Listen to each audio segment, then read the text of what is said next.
Masyarakat Bali memang mayoritas memeluk agama Hindu. Namun siapa sangka, putri mahkota dari seorang raja di Bali, justru memilih menjadi seorang mualaf dan memeluk agama Islam.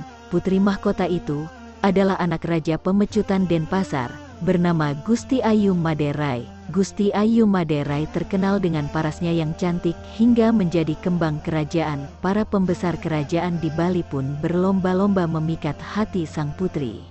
Penasaran bagaimana kisahnya? Simak selengkapnya berikut ini. Beranjak dewasa, Gusti Ayu Maderai akhirnya menjatuhkan pilihannya kepada Raja Bangkalan Madura yang bernama Pangeran Cakraningrat keempat. Setelah resmi menikah, Pangeran Cakraningrat keempat mengajak istrinya kembali ke Bangkalan. Kedua mempelai dinikahkan secara Islami dan Gusti Ayu Maderai pun menjadi mualaf atau memeluk agama Islam. Beliau menikah dengan Raja Bangkalan Madura yang bernama Pangeran Cakraningrat keempat, kata Pak Mangku. Nama beliau pun berubah menjadi Raden Ayu Siti Khotijah. Raden Ayu sangat rajin menjalankan ibadah, terutama sholat 5 waktu. Kala itu Raden Ayu menikah pada umur 27 tahun, sementara Pangeran Cakraningrat keempat berumur lebih dari 55 tahun. Pasalnya, Raden Ayu merupakan istri keempat Pangeran Cakraningrat keempat. Suatu hari, ia meminta izin pulang ke Bali lantaran rindu dengan ayah dan ibunya.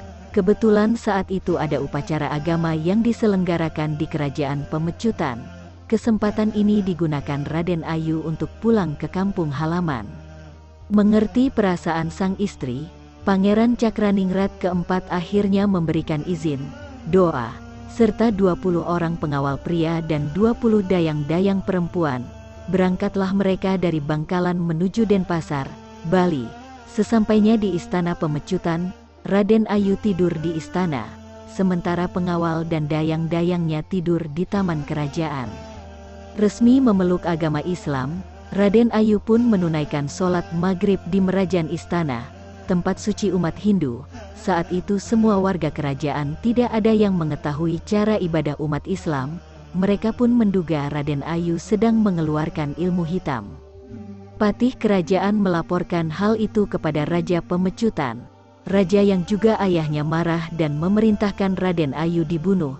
Tidak lama kemudian, Patih mengajak Raden Ayu Siti Khotijah ke depan pura Kepuh Kembar. Raden Ayu memiliki firasat jika dirinya akan dibunuh.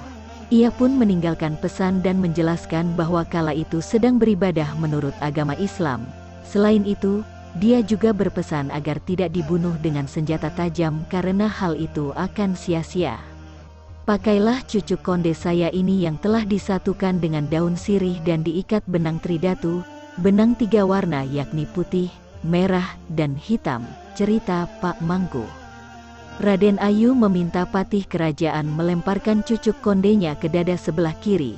Apabila tubuhnya mengeluarkan asap dan berbau busuk saat meninggal, patih boleh membuang mayatnya sembarangan.